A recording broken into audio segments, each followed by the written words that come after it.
सुहाने मुस्तकबिल की ख्वाहिश मौत की वादी में ले गई। मराकश के समंदरी हदूद में गैर कानूनी तारकीन वतन की कश्ती डूबने से 44 पाकिस्तानी जाँ बहक। मरने वालों में गुजरात के 12 नौजवान शामिल। हादसे में 6 गैर मुल्की भी हलाक, 36 को बचा लिया गया। कश्ती में 66 पाकिस्तानियों समेत 86 तारकीन वतन सवार थे। कश्ती 2 जनवरी को मौरितानिया से स्पेन के लिए रवाना हुई। 1000 किलोमीटर पहले ही हादसे का शिकार हो गई।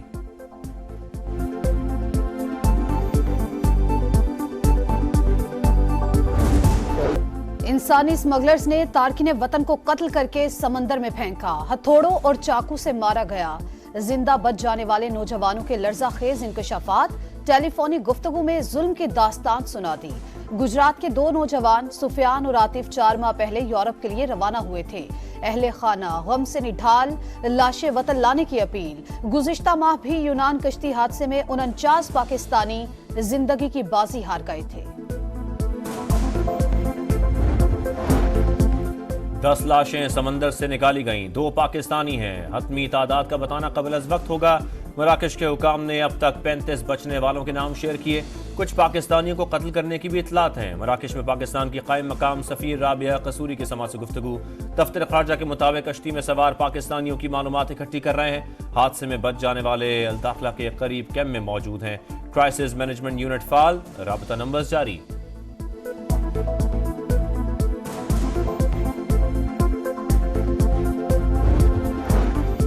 सदर मुमलिकत और वजीर आजम का कश्ती हादसे पर इजहार अफसोस। आसिफ अली जरदारी का इंसानी स्मगलिंग की रोकथाम के लिए मौसर इकदाम की जरूरत पर जोर।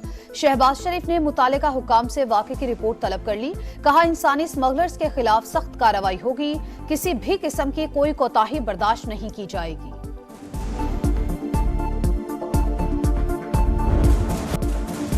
190 मिलियन पाउंड रेफरेंस में बानी पीटीआई को सजा मिलेगी या नहीं? सब नजरें इस्लामाबाद की एहतसाब अदालत पर। फैसला सुनाया जाएगा।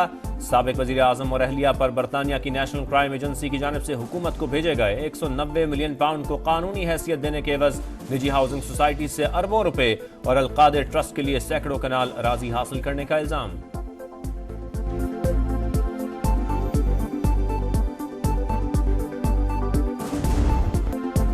सियासी इस्तेहकाम के लिए हुकूमत और पीटीआई की तीसरी निशिस्त। तहरीक इंसाफ का तहरीरी चार्टर ऑफ डिमांड पेश। 9 मई और 26 नवंबर वाकयात पर 2 इंक्वायरी कमीशन बनाने का मुतालबा। पेशरफ्त के लिए 7 रोज की डेडलाइन। चीफ जस्टिस की सरबराही या 3 जजेस पर मुश्तमिल कमीशन बनाया जाए। कमीशन 9 मई वाकयात और बानी पीटीआई की गिरफ्तारी की तहकीकात करे। गिरफ्तारी के बाद के वाकयात की वीडियोज का जायजा लिया जाए। कमीशन एक फर्द के खिलाफ मुतादिद एफआईआर के इंदराज को भी देखे।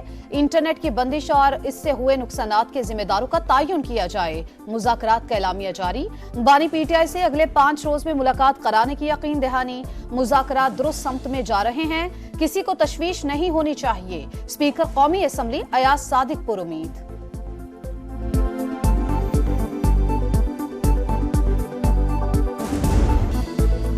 पीटीआई का चार्टर ऑफ डिमांड झूठ का फलंदा। ऑपोजिशन मैंडेट वापसी के मुतालबे से दस्तबरदार। जुडिशल कमीशन बनाने का कोई जवाब नहीं। मुतालबात का जवाब देने के लिए वजीर आजम ने कमेटी बना दी। जवाब हतमी होगा। हुकूमत का 2 टोक मौक़िफ़। राना सनाउल्लाह ने कहा, सियासी मुकदमात में कैद अफराद की तफसील मांगी तो कुछ नहीं बताया।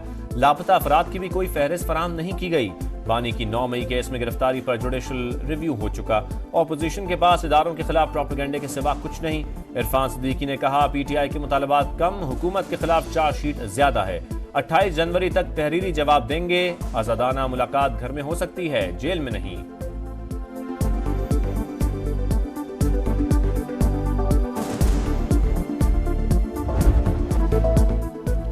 हुकूमती प्रेस कॉन्फ्रेंस मुज़ाकरात से फरार का बहाना। राना सनाउल्लाह की बातों का हकायक से कोई ताल्लुक नहीं। हुकूमत सबूत मांगने का फोरम नहीं। असीरान का नाम लिखकर देने का कहा गया ताकि बाद में एनआरओ कहा जाए। साहिबजादा हामिद रजा का जवाब। सियासी बहरान से निकलने के लिए हुकूमत के पास मौका। देखते हैं संजीदगी दिखाते हैं या नहीं। असद कैसर की गुफ्तगू। उमर अयूब बोले, हुकूमत 7 रोज में मुतालबात का तहरीरी जवाब देने की पाबंद है। आजादाना माहौल में बानी पीटीआई से मुलाकात चाहते हैं। आर्मी चीफ से मुलाकात हुई। चेयरमैन पीटीआई बैरिस्टर गौहर की तस्दीक। कहा, अली अमीन गंडापुर भी मौजूद थे। सिपह सालार के सामने अपने तमाम मसाइल रखे।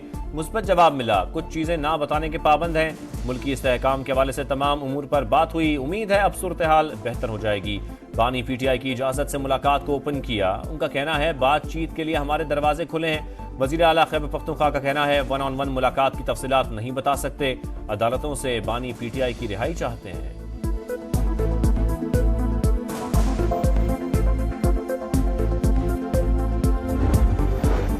आर्मी चीफ और बैरिस्टर गौहर मुलाकात को सियाको सबाक से हटकर पेश किया गया। सिक्योरिटी जराये के मुताबिक सिर्फ खैबर पख्तूनख्वा में क़याम अमन और इंसदाद दहशतगर्दी पर गुफ्तगू हुई। बैरिस्टर गौहर ने सियासी मामलात पर बात करने की कोशिश की, उन्हें जवाब दिया गया सियासी बात सियासतदानों से करें। अमन व अमान पर बातचीत को सियासी रंग देना अफसोसनाक है। सियासत के लिए बच्चों को गलत रास्ता दिखाया गया। आज वही लोग इन बच्चों को जेलों में पूछने नहीं आते। कैदोबंद की सोबतें बर्दाश्त की, लेकिन कभी किसी को जलाओ घिराव का नहीं कहा, कभी इंतकामी सियासत का नहीं सोचा। मरियम नवाज की गरज बरस, कहा तलबा किसी के लिए अपनी जिंदगी खतरे में ना डालें। आपको तोड़ फोड़ का नहीं तामीर का रास्ता दिखाना है। लाहौर में आसान कारोबार फाइनेंस और आसान कारोबार कार्ड का इफ्तिताह, 3 करोड़ तक बिलासूद कर्जा फराहम करने का ऐलान।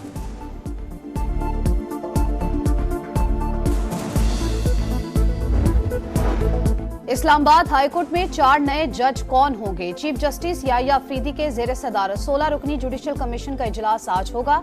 एडिशनल सेशन जजेस और सीनियर वकला समेत 19 नामों पर गौर किया जाएगा। जिला कुर्रम में सामान ले जाने वाले काफिले पर दहशतगर्दों का हमला, फायरिंग से सिक्योरिटी एहलकार शहीद, 4 जख्मी, 23 गाड़ियों को नुकसान पहुंचा। जवाबी कार्रवाई में 6 दहशतगर्द मारे गए, 10 जख्मी। रास्तों की बंदिश के बायस 100 से ज्यादा देहात को सप्लाई मुअत्तल।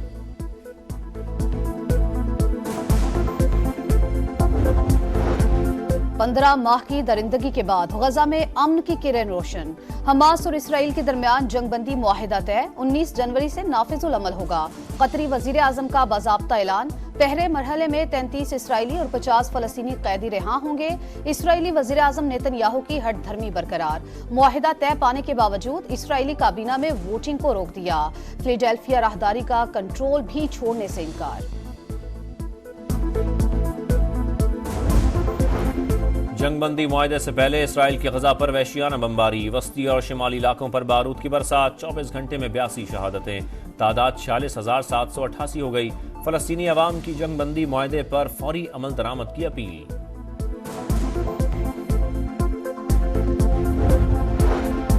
भारत में मुसलमान अदाकार गैर महफूज अदाकार सैफ अली खान चाकू हमले में जख्मी। पुलिस ने हमलावर की तस्वीर जारी कर दी।